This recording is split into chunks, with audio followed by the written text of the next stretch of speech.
আপনারা যারা মালদ্বীপে আসবেন, তো হোলে মালে আসলে এখানে আপনাদের অবশ্যই এই জায়গাটা দেখতে পাবেন। এটা হলো টি-জেটি ঘাট। এটা হোলে মালে টি-জেটি ঘাট বলে, অথবা জেটি ঘাট বলে। এই যে রেস্টুরেন্ট দেখতে পাবেন, এখানে কফি শপ, বিভিন্ন সব কিছু পাওয়া যায়। আর এই পাশে এই যে দেখালাম, এটা হলো বিভিন্ন কোটিপতিদের রেস্টুরেন্ট। ঠিক আছে, এই যে গাড়ি ঘোড়া চলতেছে। আর এটা হলো পার্কের পাশেই আছে সুন্দর, খুবই সৌন্দর্য পার্ক, বাচ্চাদের খেলাধুলার জন্য।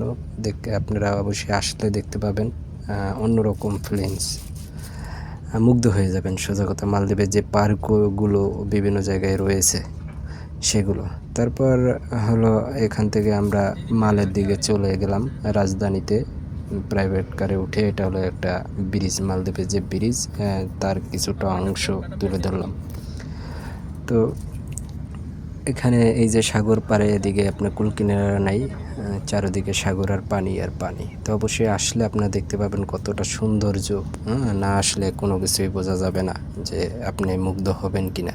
তারপরে আমরা এখান থেকে প্রাইভেট কার থেকে নিচে নেমে আমাদের কিছু কাজের জন্য ফিঙ্গারপ্রিন্ট দেওয়ার জন্য চলে গেলাম। মালদ্বীপ সরকার নতুন একটা আইন করেছে, সেই আইন অনুযায়ী আমরা ফিঙ্গারপ্রিন্ট দিতে গেলাম, না হলে ভিসা ক্যান্সেল হয়ে যাবে। তারপরে আবার ব্যাক করলাম। এর মধ্যে আরও কিছু আছে, সেগুলো তুলে ধরা হয়নি, অন্য কোনো ভিডিওতে তুলে ধরা হবে। তো আবারও ব্যাক করলাম হোলে মালে। আমরা যেখানে কর্মস্থল, যেখানে থাকি, সেখানে ব্যাক চলে আসলাম।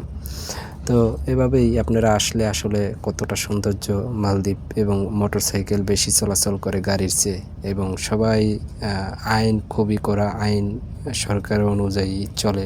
বাংলাদেশে যেমন আইন মানতে চায় না, তো বিদেশের বাড়িতে খুব সুন্দর করে এই আইন মানে এবং তার আইন মতোই চলাফেরা করে। অবশ্যই আসলে দেখতে পাবেন।